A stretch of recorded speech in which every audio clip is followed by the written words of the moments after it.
السلام علیکم دوستو، کیا حال ہے؟ تو آج کی کچھ مزید ٹرینڈنگ خبریں ہیں جی۔ 13 اگست 2023 اور اتوار کا دن ہے۔ ایک تو ہے کرپٹو کرنسی کے حوالے سے مائننگ سینٹر جو ہے وہ سلالہ میں اوپن کر دیا گیا ہے۔ باقی جتنے بھی دوست آپ نے یہ پوچھا تھا کہ سیل پرچیز، تو بھیا سیل پرچیز ابھی عمان میں لیگل نہیں ہے، صرف یہ مائننگ سینٹر جو ہے کرپٹو کے لیے وہ اوپن ہوا ہے، اس کا آج سلالہ میں افتتاح ہوا ہے۔ فیوچر میں اگر مزید اپڈیٹس آتی ہیں سیل پرچیز کی تو یا لیگلائز کی کرپٹو کرنسی کی تو وہ بھی شیئر کریں گے۔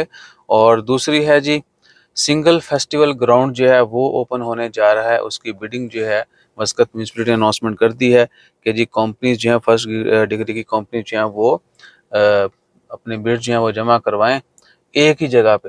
اس میں ڈیزائن باقی بہت کچھ، یعنی ایک ایسا گراؤنڈ ہوگا، ایک ایسا ایریا کہہ سکتے ہیں، ایک ایسا پارک کہہ سکتے ہیں جہاں پر ہر چیز ہوگی۔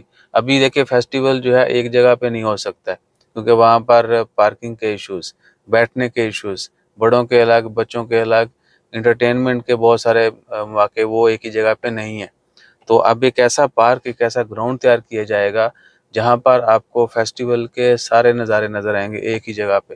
اس میں انٹرٹینمنٹ کے بھی ہوں گے، شاپنگ بھی ہوگی، کیفیز بھی ہوں گے، ریسٹورینٹ، یعنی اے ٹو زی جو بھی فیسٹیول میں آپ کو چاہیے ہوتا ہے ہر چیز جو وہاں پہ ہوگی۔ اور کمپنیاں جو ہیں وہ بیڈنگ کرنا شروع کر دیں گی۔ تو دیکھتے ہیں کہ کب اور کہاں، لوکیشن وغیرہ جو ہے ابھی انہوں نے وہ ڈسکلوز نہیں کی انفارمیشن، ابھی تو وہ پروپوزل جمع کروائیں گے اپنے، جو بھی پھر ڈیزائن وغیرہ فائنل ہوں گے اسی حساب سے پھر لوکیشن اور جو ہے کہہ لیں کہ اس کا ایریا وغیرہ وہ ڈیسائیڈ کیا جائے گا۔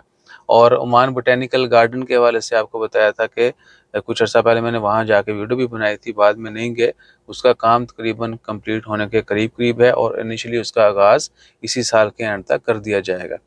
ٹھیک ہے جی، ابھی اگست ہے تو اگلے 3-4 مہینوں میں اس کی اوپننگ متوقع ہے، سردیوں میں ہوگی۔ ٹھیک ہے جی، اور انیشلی سٹارٹنگ ہوگی، فل فلیج جو اس کو اگلے 2 سال لگیں گے۔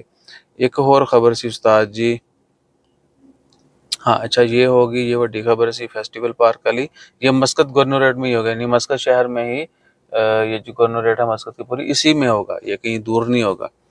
اور کیا ہے، ایک خبر اور سی، ہاں جی وہ جو دھماکہ ہوا تھا صبح ہوٹل والا، ریسٹورینٹ والا، وہ ارلی مارننگ ہوا تھا۔ ورکر نے جب ہوٹل کا دروازہ کھولا کام سٹارٹ کرنے کے لیے تو بلاسٹ ہو گیا، اور چونکہ وہ کمرشل ایریا تھا تو وہاں پر بہت زیادہ لوگ موجود نہیں تھے، لیکن وہ سلنڈر نارمل نہیں تھے، گیس والے بہت بڑے بڑے سلنڈر تھے۔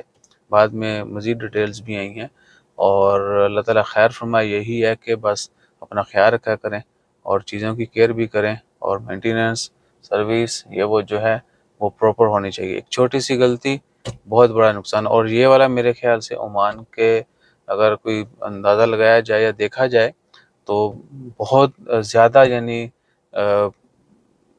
بڑا واقعہ ہے سلنڈر پھٹنے کا۔ پہلے ہوتے رہے ہیں، آگ لگ جاتی تھی چھوٹا موٹا، لیکن یہ تو بہت زیادہ، ساتھ والی بلڈنگ وہ پوری بلڈنگ، باہر گاڑیاں واڑیاں، کافی نقصان ہوا۔ اور کچھ جگہوں پر بارشوں کی وجہ سے، لینڈ سلائڈنگ کی وجہ سے روڈ جو ہیں وہ ڈیمیج ہیں، تو جتنے بھی لوگ وادیوں شادیوں میں سے گزرنے کی کوشش کرتے ہیں وہ یہ کام نہ کیا کریں۔ اللہ تعالیٰ سے سانو سپانسر آئے نا ایک ٹریول ایجنٹ ملا پاکستانی، وہ کہندا جی ساڈیاں ویڈیو پاؤ گے ساڈیاں، تسی ہر ویڈیو سے ذکر کرنا ہے یہاں سلالہ سے، یہاں سے نکلنے کے لے کے واپس آنے تک۔ میں کہا جی یہ کنڈیشن تسی اپنے کو رکھو، ہم آپ کو ویسے کسی غیبی طریقے سے جو ہے نا ریفرنس آپ کا دے دیں گے لوگوں کو، وہ آپ تک پہنچ جائیں گے، اتنا اٹھا کے ہمیں اسپانسرشپ نہیں چاہیے، یعنی اٹھا کے تو میدے چ رکھ لو تیری۔ اچھا اور کیا ہے، اور فی الحال کچھ نہیں ہے، باقی کچھ اپڈیٹس ہیں وہ بھی آپ کے ساتھ شیئر کریں گے وقتاً فوقتاً، پھر وہ بولے پھیرتے رہیں گے۔ جزاک اللہ، اللہ حافظ۔